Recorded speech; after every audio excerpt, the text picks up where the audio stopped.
and continuing, the games are over. Will Putin take the gloves off? For more than 2 weeks while Russia hosted the Winter Olympics, President Vladimir Putin did his best to show the world that he and his country have a soft side. Now that the games are over, Western governments are concerned the smile will disappear and the gloves will come off. That's why they launched the attack during it, the Western Soros attack during it against Ukraine.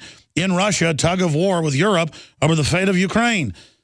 The circus artists, dancers, and flag bearers hardly had time to leave the stadium after the closing ceremony before Russia announced it had recalled its ambassador from Ukraine from consulates in Moscow. Russian state television said they don't accept the new government as legitimate. And Western governments are saying, do not launch your military into the country. You've got the eastern area that's mainly Russian citizens. You've got the West that was more allied with Germany in World War II.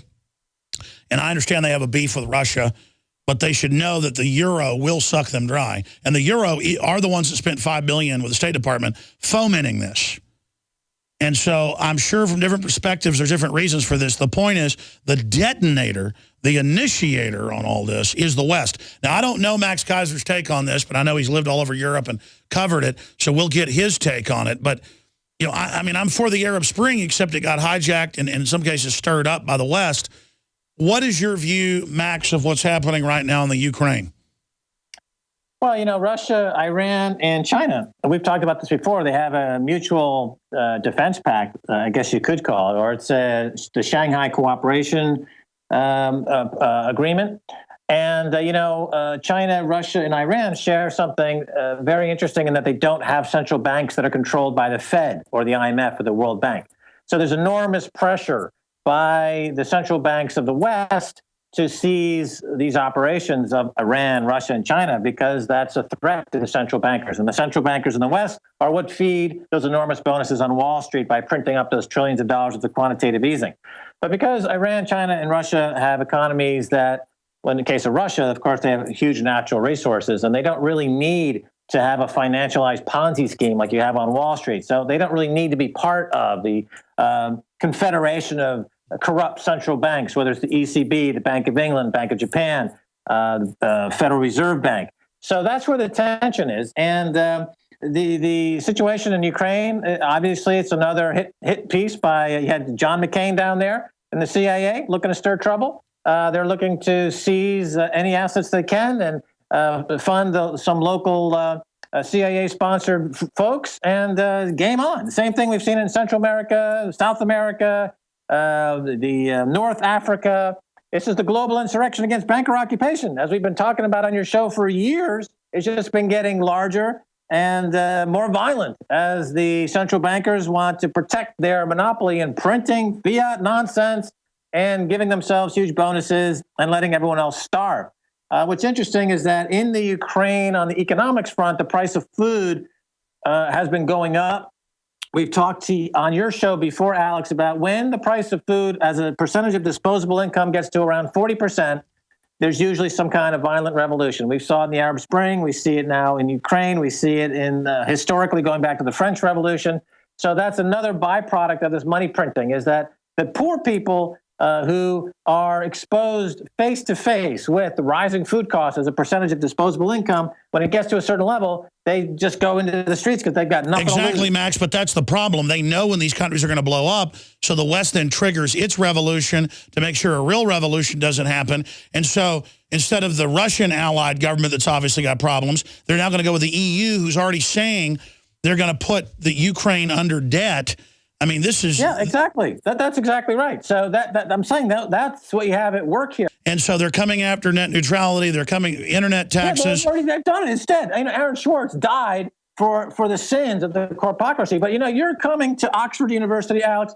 We're doing an interview with you when you're in London. You're going to be taking a victory lap in the United Kingdom. You were here a few months ago. You were on television. You busted the ratings charts of all these shows that never had ratings like with you or on the show ever in their history on the BBC. Now Piers Morgan is dead. The Wicked Witch is dead. You're coming back here for a victory lap, much deserved victory lap in the UK. We want to document it. We want to be there. Yeah, I'm flattered that Oxford has me speaking at their main end of winter keynote to the faculty and private members of Oxford Hall there. Well, they didn't invite Piers Morgan.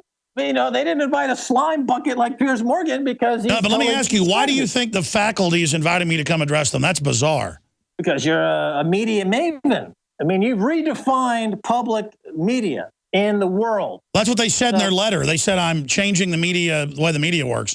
That's what they want me to speak on. Absolutely. I mean, you've been an inspiration to MaxKaiser.com. You've been an inspiration to our work on television. You've been, people like Luke Rudkowski, who's one of the greatest journalists in the world right now. Where do you think he came from? He came out of the Alex Jones world.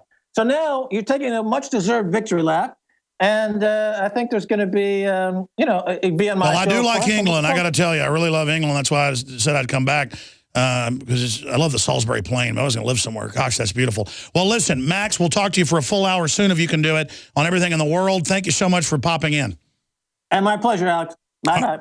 We don't get stimulus money like MSNBC or NPR. We get funded by the people listening and watching. This is radio. It's really a radio show, but it's grown into TV over the last decade. I started out in TV.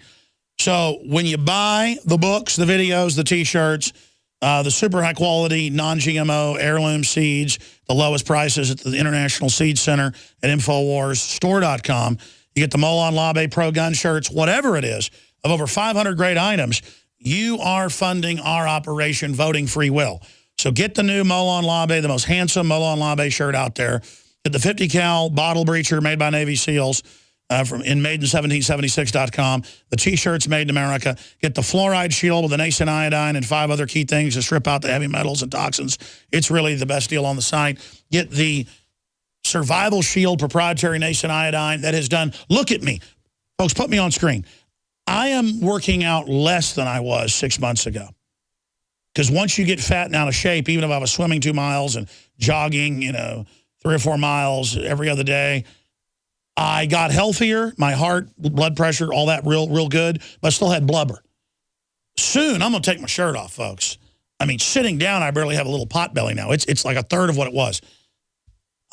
I literally, look at me. I still got a big round pumpkin head, but I look good. People are like, whoa, man, what's going on? And I'm telling you, it is the survival shield like nothing else out there. If I forget and don't take it 3 times a day, and I take a little bit more than this recommended dose of this, then I absolutely feel it. It's so incredible compared to all the other iodine out there, and you're helping fund our operation. In the decade after iodine was added to staple foods, there was a 15-point increase in IQs in the areas that had previously been deficient. I hope you'll visit InfoWarsLife.com and get our InfoWars Life Survival Shield.